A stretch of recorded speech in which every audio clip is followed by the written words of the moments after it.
Hi everyone, welcome back to another episode of Kayra at Home.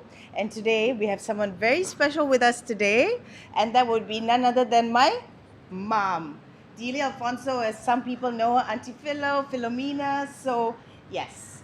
Now, my mom has been known as part of the McCherry Joseph Francis family that started Kerala Restaurant. So, many recipes, cooking tips that they all have up their sleeves. And she is known for her legendary mutton chop stew and her fish curry. So today I'm going to hand it over to my mom to share her recipe of her fish curry. So, mom, welcome to Kara's episode Yes, I'm so happy to be here. and to share your recipe with Yes, everyone because yes, everyone has been asking for it actually. yes, it's our family recipe and which my mom taught me and I grew up making it then. All right, so let's get to it. Let's get to the ingredients now. We'll be right back.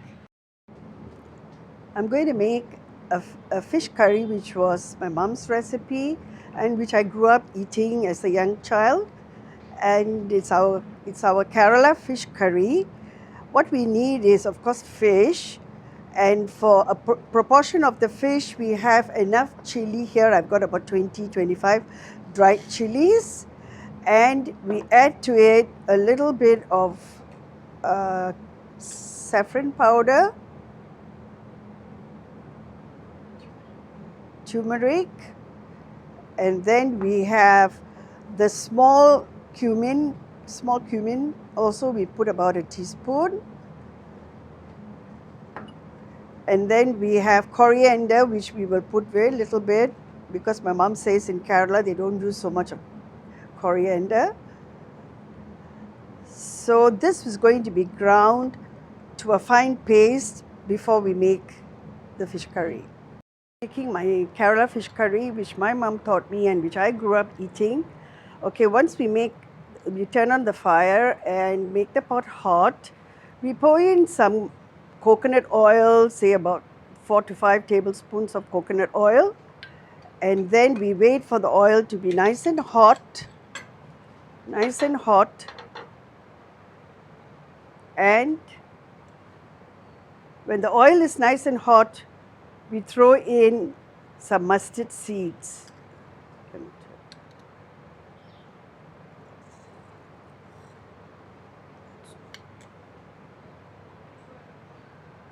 We throw in some mustard seeds, and once the mustard seeds start bursting out, you can hear the sound of the bursting, you will put in the fenugreek seed.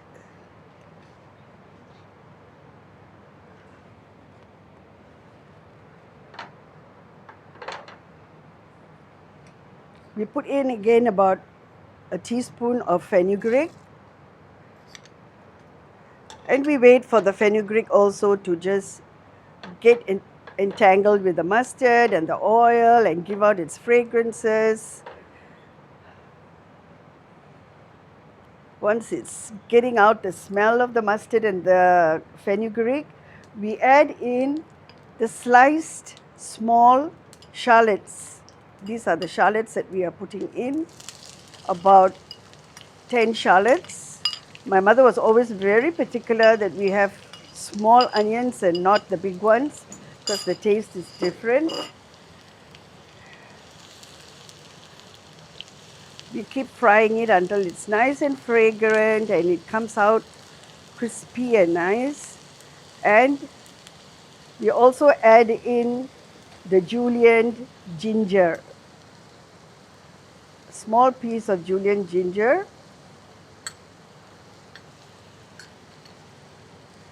And we keep frying it together with some curry leaves.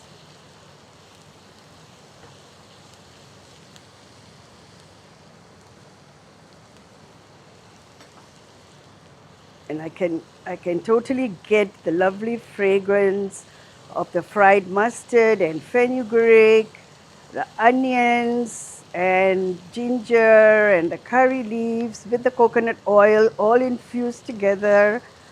It's coming out nice and fragrant. So we'll just wait for 2 minutes before I put in the paste. We have to wait until it's a bit more browned. The onions and the ginger and the mustard seed and the fenugreek seed is getting nice and brown. What my mom used to do is she always used to take a little bit of the fried onions and ginger and everything, and she used to keep it aside. And I'll tell you shortly what else she does with it. Okay, now I'm going to add in the ground paste of chili and turmeric and small jintan. We put it all in together.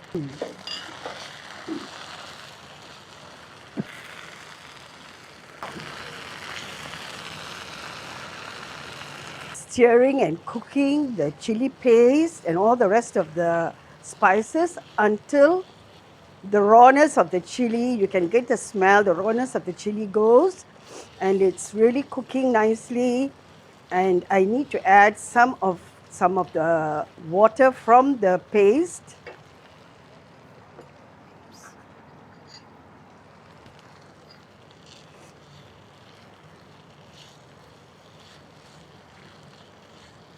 I have to still keep cooking this until the rawness goes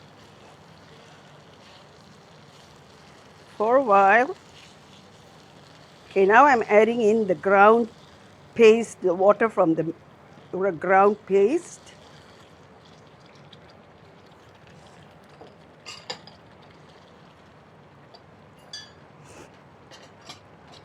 I'm going to add in a little bit of salt.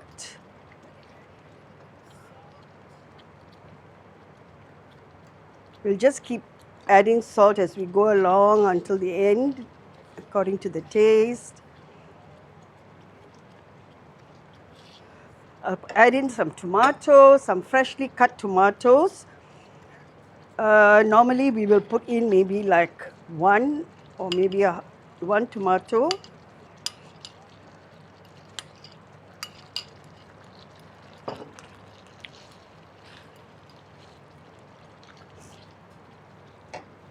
Paste until it's nice and thick and you can know that the rawness of it is gone.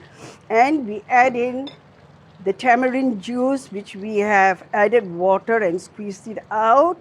We add in some tamarind juice, and I have got to taste it along the way to see if there's enough tamarind.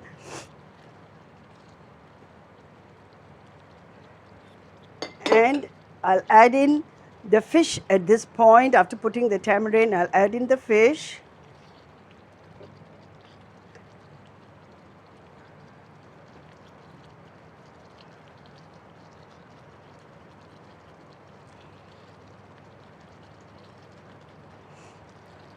I've got 1, 2, 3, 4, 5, 6 pieces of fish.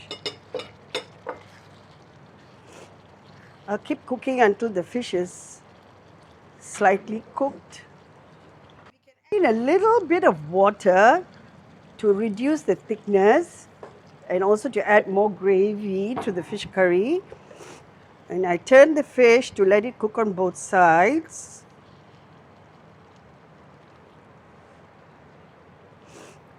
And now that I have added the fish, I also may have to add in more salt.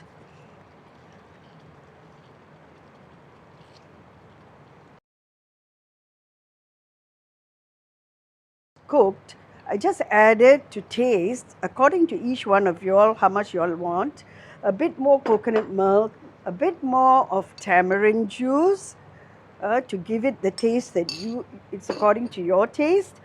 And then I will also add in a little bit more of curry leaves at the end and the coriander leaves. My mother was very particular about her coriander leaves, so much so that I too can't go without it. And the sauteed onions, which we did in the beginning, so I just put that on the top.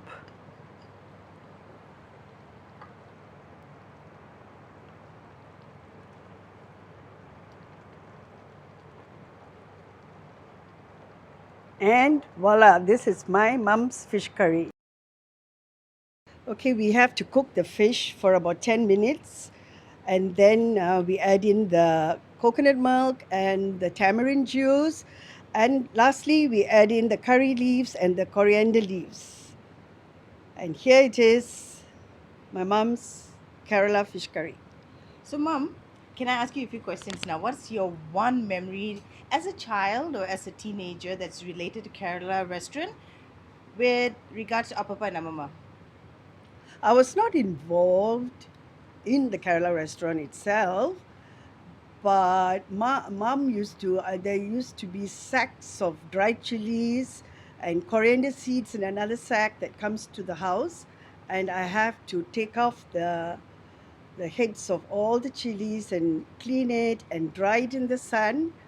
And the coriander seeds, I had to wash it, take out all the sand, and put it in the sun on mats to dry, which will take probably maybe 2 days. And then I have to bring it all to the mill to get it ground. And that was going on for a couple of years, which I had to carry on doing. So, how old were you, Mom, at that time? I would think about 12, and it Wow, went that was young. on. It went on until my late teenage years, and even when I started teaching, I was working, I was still doing this. Okay, and when Apapa died, Amama took over and in charge of the restaurant. And at that time, what memory do you remember from Actually, that? my mom was so used to being at home, even marketing she doesn't do. Dad used to do all the marketing. So, mom was just sitting at the till, and my brother Joe, who's a teacher and who was actually taking care of the restaurant, and my brother in law, Joseph, and my two sisters, Celine and Teresa, used to be hands on in the restaurant, in the kitchen, cooking. These are my two lovely grandchildren, Gabriel and Sophie Ruth, who came to see me in this show and who are one day going to carry on this legacy of his great grandmother's fish curry. Sophie, yeah? Yes. And Gabriel? Yes. So, what did you have to say to our viewers? Thank you everybody for watching this video. Remember to like, subscribe, and give us some feedback in the comments. Thank you. Thank you, everyone.